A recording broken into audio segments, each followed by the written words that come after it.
Virgo, welcome to a relationship reading for April 2019. I'm Raina.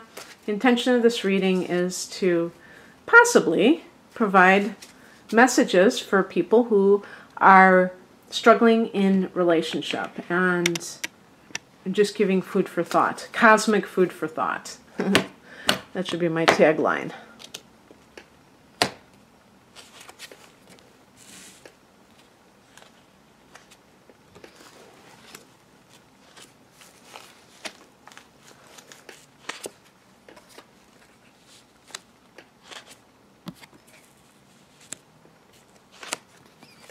Okay. Oh, you know, I didn't even think about this. I was like, wow, I wonder if there's a Pisces person.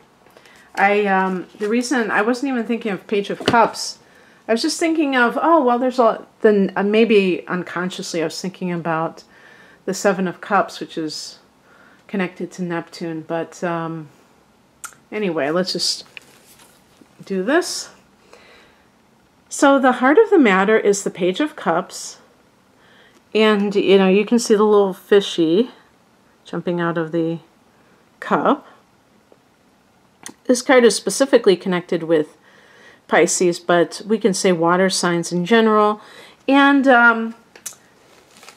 remember that this is a relationship reading. So this would be your life. And I think that because I'm getting the Ten of Swords in the upper right, I think that there is some kind of deception going on. Yeah, I mean, we get this all over. And unfortunately, because Pisces is ruled by Neptune, there's always this air of deception that kind of swirls around that sign, you know, for good or otherwise.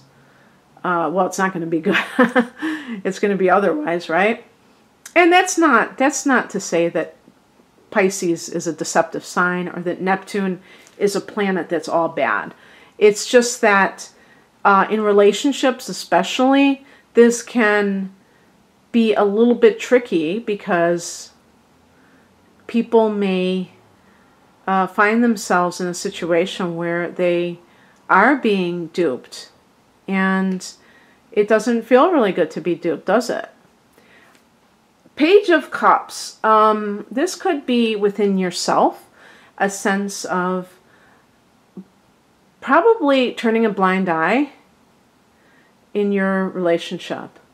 And Virgo is the opposite sign of Pisces. And I remember reading somewhere that they were saying how Virgo has similar characteristics of Pisces. And I said, you know, I never thought about that, but you know, that is 100% true.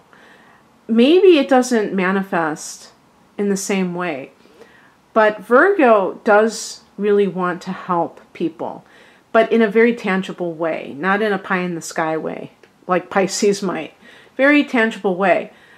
But in a sense, you could say that that might expose them even more, in some cases, to codependency, because they will go the extra mile to, you know, go to AA meetings with an alcoholic, or, you know, try to help somebody find work and give them the money so that they can do this or to do that, so they can have money to buy a suit to interview in or something like that, and they really spend it on something else. So the point is that Virgo is a helper, and you may be in a situation where you're living, especially with addiction, with the Seven of Cups, and mental illness, or there is some blending of the two, which you are aware of and makes you more sympathetic to them. Okay, so let's just keep going. In the past position, we have the Four of Pentacles, which is a very I love how this person has his feet on the coins too. He's just totally clutching his gold coins. It's a card of financial security and good money management. Somebody who is really on top of their game financially, which could definitely reflect on you as a sign, and you're an earth sign, so pentacles are related to you. However, this could indicate greed. So if you got in a relationship with somebody who is using you financially, I don't know a better way of saying it, that could be something that you didn't realize at first. And then we have the higher perspective here, the Ten of Swords, so there is some kind of betrayal. Now my feeling is that this is something that is a part of your life at the moment. This is not something that's going to happen. I'm recording this in the earlier part of March, but I still believe that if you were to watch it in April, or I'm sorry, if you were even to watch it in March, that it would still be something that you are aware of if this pertains to you. I don't think this is something that's going to come out of the blue, in other words. And that's why I said that thing at the beginning, that I hope that these are messages that you can relate to, that can give you food for thought, but not about predicting anything. That's not my intention, is to say, oh, this is going to happen to you. No, has this happened to you? Have you, for some reason, been betrayed by your partner, and you're kind of like rewinding the tapes, and you're seeing that perhaps this person was greedy, that they kind of pulled the wool over your eyes in some way. What is crossing you is, this is that card I was talking about, the Seven of Cups. And it talks about making wise choices, and maybe that you didn't make a wise choice. Now remember that this is a relationship. So whether it's a long-term relationship or not is not important, but it's like not just a casual thing of seeing somebody, you know, just here and there. By the way, you see that the cups contain like a dragon or whatever that is, snake, and then there's jewels, and it's about, you know, having confusion, having choices, and not really knowing which one to choose. But it's also a card of wishful thinking. It's the card of wanting something to be true. So you might go through life kind of seeing things the way you want to see them, rather than how they really are. And that is going to be pretty disastrous in relationships. And so if this relates to you in some way, if you have given your trust to somebody who didn't deserve it, rather than focus on the Ten of Swords and what was done to you, the best approach is to say, how can I make better choices in the future? You know, what could I have done differently in this situation? Because there probably are things that you could have done.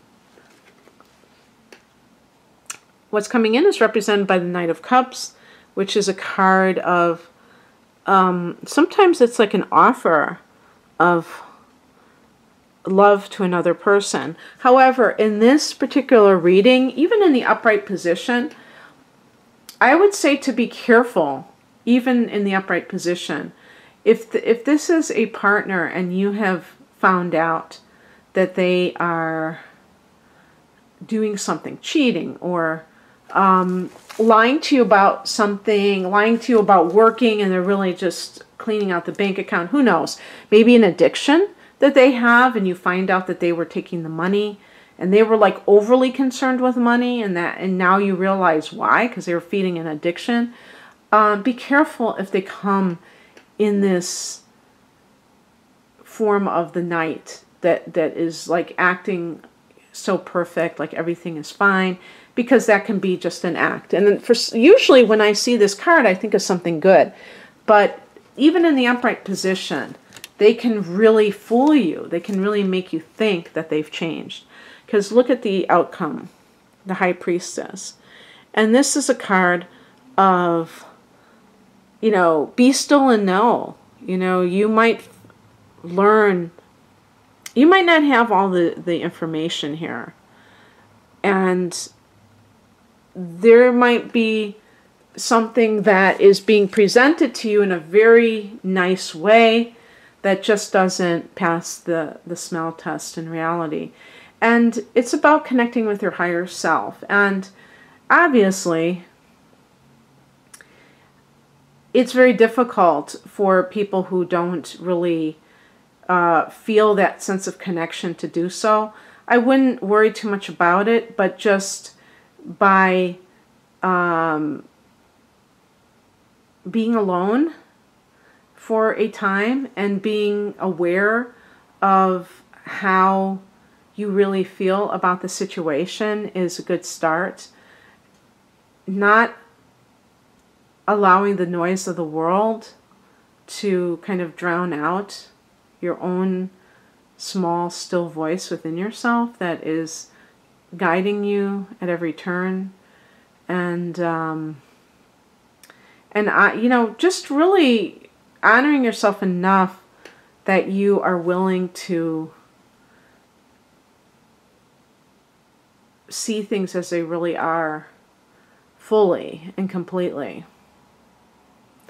And let me pick an additional card. Sometimes certain cards don't seem like the Hierophant. The Hierophant is a card of tradition. It's a card of marriage. It's a card connected to Taurus. Maybe this is a timing card. Maybe by the time of late April when the sun goes into Taurus, or May 4th when there's a new moon in Taurus, maybe you will be able to see things more clearly. Because it's a card of tradition and marriage, you may decide that this is what is important to you and that you are willing to do what it takes. Now, if that's the case, if you have experienced betrayal in your marriage and you want to save your marriage, then it probably would be a good idea to go to marital counseling, because trying to just go on with life as it is may not work, because there may be things that have to be hashed out. So the bottom line is that if you believe in marriage, then invest in your marriage and do things to nourish it. And if the other person doesn't want to go, you go to marital counseling and you learn about yourself through, or about what marriage is all about and what it's not a one-way street. The other person must also want to nourish the relationship, and that means not deceiving you, and also not wasting money. If they have a problem, then that has to be dealt with too. They have an addiction or something like that. So in any case, that's what I have for you, Virgo. I hope that you got something from this. If you'd like a more personalized reading, please check me out at rainandmoonastrology.com, and the link is below to my website. Take care. Bye.